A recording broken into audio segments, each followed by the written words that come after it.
പഴുത്ത് കറുത്തു തുടങ്ങിയ പഴവും ഗോതമ്പ് പൊടിയും ഉപയോഗിച്ച് വളരെ എളുപ്പത്തിൽ തയ്യാറാക്കിയെടുക്കാൻ വേണ്ടി പറ്റുന്ന നല്ല ടേസ്റ്റി ആയിട്ടുള്ള ഹെൽത്തി ആയിട്ടുള്ള ഒരു സ്നാക്കിൻ്റെ റെസിപ്പിയുമായിട്ടാണ് ഇന്ന് വന്നിരിക്കുന്നത്.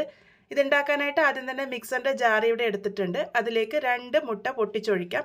മുട്ട റൂം ടെമ്പറേച്ചറിലായിരിക്കാൻ വേണ്ടി ശ്രദ്ധിക്കണം. അതുപോലെ ജാറിൽ വെള്ളപ്പറ്റി ഇല്ലാതിരിക്കാനും ശ്രദ്ധിക്കണം. ഇതിൻ്റെ കൂടെ തന്നെ 1/2 ടീസ്പൂൺ വാനില എസൻസ് ചേർത്തിട്ടുണ്ട്. ഞാനിവിടെ വൈറ്റ് വാനില എസൻസ് ആണ് ചേർത്തിരിക്കുന്നത്. നിങ്ങൾക്ക് ഏത് എസൻസ് വേണമെങ്കിലും ചേർക്കാം കേട്ടോ.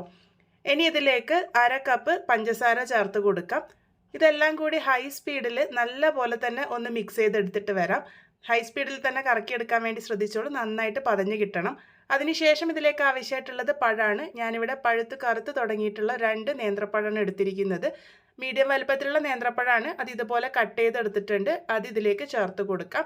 അതിനുശേഷം വീണ്ടും ഹൈ സ്പീഡിൽ തന്നെ നന്നായിട്ട് ഒന്ന് മിക്സ് ചെയ്തെടുത്തിട്ടുണ്ട്. അതിനുശേഷം ഇതിലേക്ക് 1/2 കപ്പ് റിഫൈൻഡ് ഓയിലാണ് ചേർത്ത് കൊടുക്കുന്നത്. മണമില്ലാത്ത ഏത് ഓയിലോ ബട്ടറോ ഉപയോഗിക്കാവുന്നതാണ്. എണ്ണ ചേർത്ത് കൊടുത്തു കഴിഞ്ഞാൽ പിന്നെ ലോ സ്പീഡിൽ മാത്രം മിക്സ് ചെയ്യാൻ വേണ്ടി ശ്രദ്ധിക്കുക. ഈ ഒരു ബാറ്റർ ഞാനിവിടെ ഒരു ബൗളിലേക്ക് ഒഴിച്ചു കൊടുത്തിട്ടുണ്ട്. ഇനി പൊടികൾ നമ്മൾ അരിച്ചാണ് ചേർത്ത് കൊടുക്കാൻ വേണ്ടി പോകുന്നത്. അരിപ്പയിലേക്ക് 1 കപ്പ് ഗോതമ്പ് പൊടി ചേർത്ത് കൊടുത്തിട്ടുണ്ട്. കൂടെ തന്നെ 1 ടീസ്പൂൺ ബേക്കിംഗ് പൗഡറും 1/2 ടീസ്പൂൺ ബേക്കിംഗ് സോഡയും ചേർത്തിട്ടുണ്ട്. ഒരു നുള്ള് ഉപ്പും കൂടെ ചേർത്ത് കൊടുക്കാം. ഇതെല്ലാം കൂടെ അരിച്ച് നമ്മളുടെ ബാറ്ററിലേക്ക് ഇട്ട് കൊടുക്കാം. അരിച്ച് ചേർത്ത് കൊടുക്കുന്നത് ബേക്കിംഗ് പൗഡറിലോ ബേക്കിംഗ് സോഡയിലോ എന്തെങ്കിലും കട്ടകൾ ഉണ്ടെങ്കിൽ അത് ഉടഞ്ഞ് കിട്ടാൻ വേണ്ടിയിട്ടാണ്. നിങ്ങൾക്ക് വേണമെങ്കിൽ ഇത് മിക്സറിൻ്റെ ജാറിലിട്ട് ലോ സ്പീഡിലൊന്ന് കറക്കിയെടുത്താലും മതിയാകും. ഞാനിപ്പോൾ ഇവിടെ കട്ടിങ് ആൻഡ് ഫോൾഡിങ് മെത്തേഡിൽ ഇത് നന്നായിട്ട് തന്നെ മിക്സ് ചെയ്തെടുക്കുന്നുണ്ട്.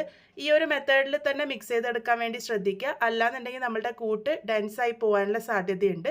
ഇതാകുമ്പോൾ നമ്മൾ ആ ഒരു മുട്ട പതപ്പിച്ചെടുത്ത ആ ഒരു എയറൊന്നും ഒട്ടും തന്നെ പോവാതെ നമുക്ക് മിക്സ് ചെയ്തെടുക്കാൻ വേണ്ടി പറ്റും. അപ്പോൾ അതായത് ഇപ്പോൾ നന്നായിട്ട് തന്നെ മിക്സ് ചെയ്തെടുത്തിട്ടുണ്ട്. നമ്മളുടെ ബാറ്ററിൻ്റെ കൺസിസ്റ്റൻസി ഈ ഒരു പാകത്തിനാണ് വേണ്ടത്. ഇനി ഇതെങ്ങനെയാണ് റെഡിയാക്കി എടുക്കുന്നതെന്ന് നോക്കാം. ഞാൻ ഇതുപോലത്തെ ഉണ്ണിയപ്പ ചട്ടിയിലാണ് ഇത് തയ്യാറാക്കി എടുക്കാൻ വേണ്ടി പോകുന്നത്. നിങ്ങൾക്കിത് ഉണ്ണിയപ്പ ചട്ടിയിലോ അല്ലാന്നുണ്ടെങ്കിൽ കേക്ക് ടിന്നിലോ തയ്യാറാക്കി എടുക്കാവുന്നതാണ്.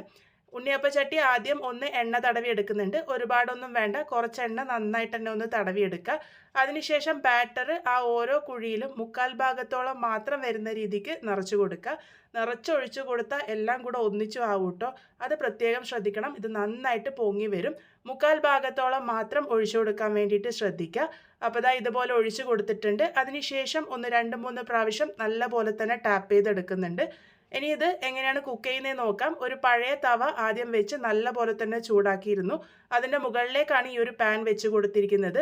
അടച്ച് വെച്ച് നമുക്ക് ലോ ഫ്ലെയിമിലാക്കിയിട്ട് 10 മിനിറ്റ് നേരത്തേക്ക് വേണം കുക്ക് ചെയ്തെടുക്കാൻ.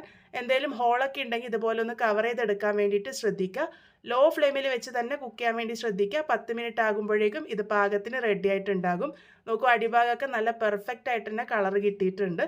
ഇത് അപ്പം തന്നെ ഈ ഒരു പാനിൽ നിന്ന് മാറ്റണം. ഇതിൽ തന്നെ വെച്ച് കഴിഞ്ഞാൽ നല്ല പോലെ അടിഭാഗം ഹാർഡായി പോകും. അപ്പം നല്ല ടേസ്റ്റി ആയിട്ടുള്ള പഴവും ഗോതമ്പ് പൊടിയൊക്കെ ഉപയോഗിച്ചിട്ടുള്ള നമ്മളുടെ കേക്ക് ഇവിടെ റെഡി ആയിട്ടുണ്ട്. കുഞ്ഞു കുഞ്ഞു കേക്കുകളാണ്, കുട്ടികൾക്കൊക്കെ ഒരുപാട് ഇഷ്ടമാകും. നല്ല സോഫ്റ്റ് ആയിട്ടാണ് നമ്മളുടെ കേക്ക് ഇരിക്കുന്നത്. അത് നിങ്ങൾക്ക് കാണുമ്പോൾ തന്നെ മനസ്സിലാകുന്നുണ്ടാകും. എന്തായാലും ട്രൈ ചെയ്ത് നോക്കൂ. വളരെ സിമ്പിളായിട്ട് തയ്യാറാക്കി എടുക്കാൻ വേണ്ടി പറ്റുന്നതാണ്. ട്രൈ ചെയ്ത് ഫീഡ്ബാക്സ് ഒക്കെ പറയാൻ മറക്കരുത്. വീണ്ടും ഒരു നല്ല റെസിപ്പിയുമായി കാണാം.